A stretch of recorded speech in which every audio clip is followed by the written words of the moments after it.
Purdue Pharma introduced OxyContin in 1996. At the time, extended-release opioid medications were mainly used to treat pain from cancer. Doctors had been avoiding long-term use of opioids for common problems like low back pain, headache, and fibromyalgia because these medications are highly addictive. To encourage wide-scale prescribing of OxyContin, Purdue Pharma's educational programs assured physicians that addiction was rare and that opioids were safe and effective for long-term use. As part of their campaign, Purdue Pharma produced a video in 1998 called "I Got My Life Back," which they distributed to 15,000 doctors across the country. The video described OxyContin as a wonder drug and featured North Carolina pain specialist Dr. Alan Spanos along with 6 of his patients. 2 years later, Purdue made a second video called "I Got My Life Back Part 2" to show that all of the patients were still doing well after taking OxyContin for 2 years. Returning to these patients after 2 years shows that when pain treatment is successful, it stays successful. 15 years after Purdue Pharma's first video, we reached out to 2 of these patients, Johnny Sullivan and Lauren Canberra, to see how they were doing today. Sadly, we learned that Johnny Sullivan had died in an automobile accident after falling asleep at the wheel. We spoke with his widow, Mary Lou Sullivan, to discover how long-term treatment with opioid pain medication affected Johnny's life.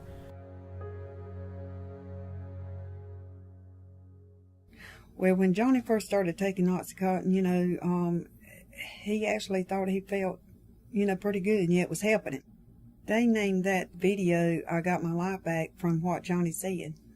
I got my life back now. Now I can enjoy every day that I live. I can really enjoy myself. And before, even a good day was hell. In the second video, you can tell by looking at him on the video that with his speech, as well as his looks, the way he was, I could tell it was beginning to affect him then. The pain therapy itself, I got on it.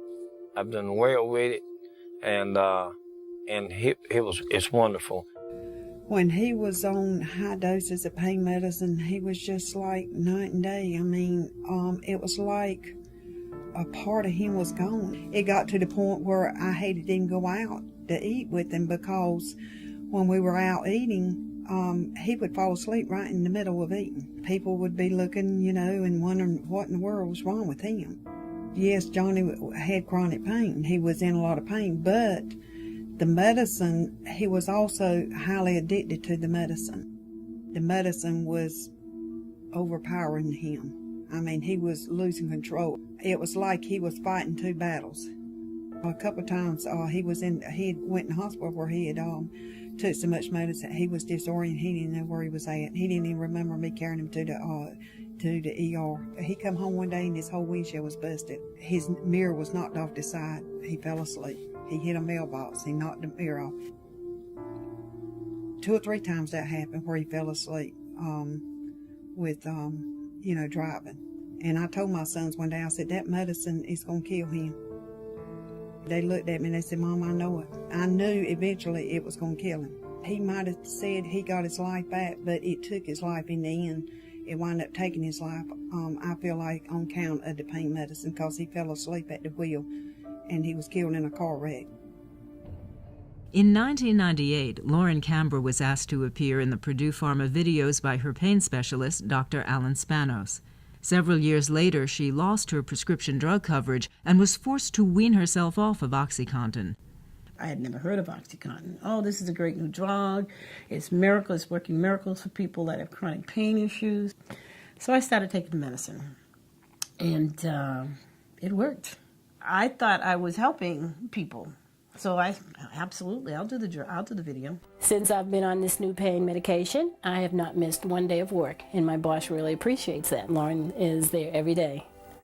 Then it came with the second one because, now we want to see how well you've done after you've been on the medication for a while, and I was still doing so great. Oh yeah, I'll promote it. I'll tell them everything. We doctors were wrong in thinking that opioids can't be used long term. They can be and they should be. We used to think they'd stop working, or the patients would become addicts, or they'd be sedated into inactivity. These 6 cases show how wrong those views were.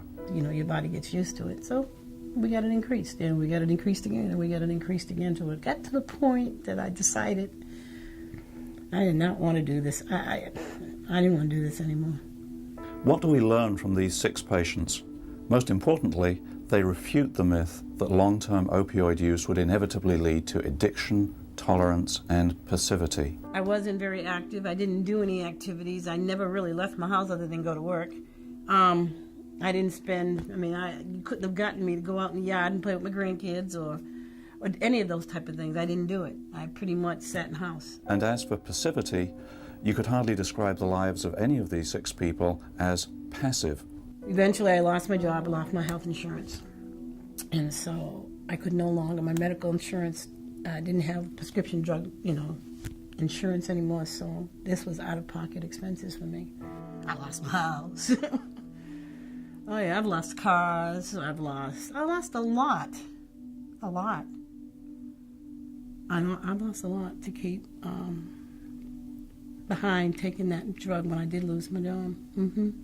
Had I not lost my medical insurance, or as I said, if I was to go to the mailbox once a month and I would find a bottle of OxyContin in it, I'd probably still be on it, and I'd probably be dead. I'd probably be dead.